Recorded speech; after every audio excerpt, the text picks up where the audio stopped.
มาสูงตั้งเต็งในขนาดมาเลยนะก็ข้ามเอาเยี่ยดีวัดไซมงคลขนาดที่เชียงใหม่กันนะ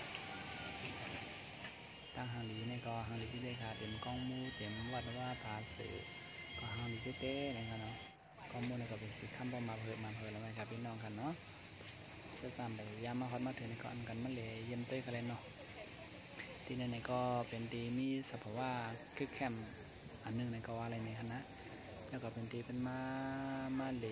มาทำปุ้นไม่ให้การในกุศลในขนาดนอก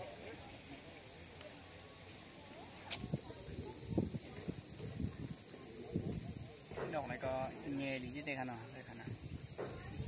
ก็ว่าหันไปไหนก็คุกแต่ได้ขึ้นดีกรุงเทพขนาด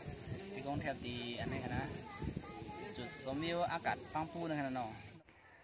ที่ในก็จะเป็นตั้งเตอร์ในขนาดนอกตั้งแต่ปาเตวัดที่นั่นที่เป็นปล่อยนกปล่อยปลาในขนาดนะอยู่ในวัดไหนกันค่ะตั้งแต่ที่เป็นปล่อยนกปล่อยปลาที่ในก็หางลีที่เด็กนะเพราะมาหลีในวัดนั่นก็พอ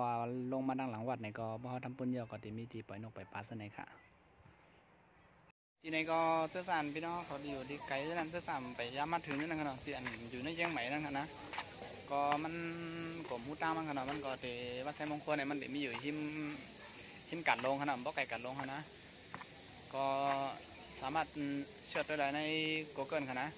วัดไซมงคลขนาดวัดไซมงคลขนาดว่าใครมาปล่อยนกปล่อยปลาใครมาเลี้ยได้ขนาดเชียงใหม่ก็เป็นดีเด่นนิดนึงขนาดเป็นที่ดีทำบุญนิดนึงขนาดให้เป็นวัดที่วัดไซมงคลอันนั้นก็เป็นแม่น้ำปิ้งนึงขนาดเนาะปลาในก็มีน้ำปลาในก็เตือนลงขนาดเพื่อการป๊อปปี้น้องเขามาปล่อยในคาราได้เป็นเมี่ยวขนาดปล่อยมันจะมานะครับปล่อยหิมพังเลยเรียนเนาะปล่อยหิมพังตั้งลงมาเลยมันมีตั้งลงมาเลยนะพวกพี่น้องเขาปล่อยหิมพังเลยก็ไม่ก็เตะแค่นึงนะเหมือนเรื่องค้ามาปล่อยมันก็ได้ค้ามาปล่อยหิมเลยมาปล่อยหิมเลยที่ปลายนั่นเนี่ย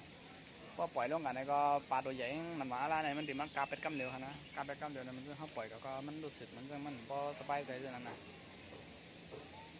เขากัดชื่อไม้แล้วก็เพื่อนเป็นตายแล้วเพราะมาปล่อยลงปุ๊บในปลาตัวใหญ่มากกับก็ตายไปเลยนะฮะเขาว่ามันก็โอเคนะฮะเขาปล่อยลงหลายตัวหันมากกับเขาก็ขึ้นปีนแล้วปล่อยที่ไหนนะเพราะว่าปล่อยที่ไหนได้ก็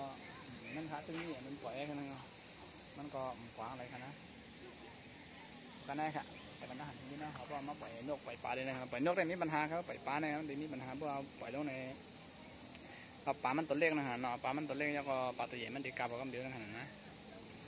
โอเคเหมือนเช่นทวีพี่น้องๆเขาคณะพวกมันเละที่ไหนคะนะเจ้าสันอยู่กรุงเทพเจ้าสันอยู่ดังจังหวัดเจ้าหน้าคณะพวกไก่มันเละก็วัดมงคลไซกันนะอ๋อไซกะเป็นวัดไซมงคลไหนครับย่ำน้อมเหยียดน้ำค้า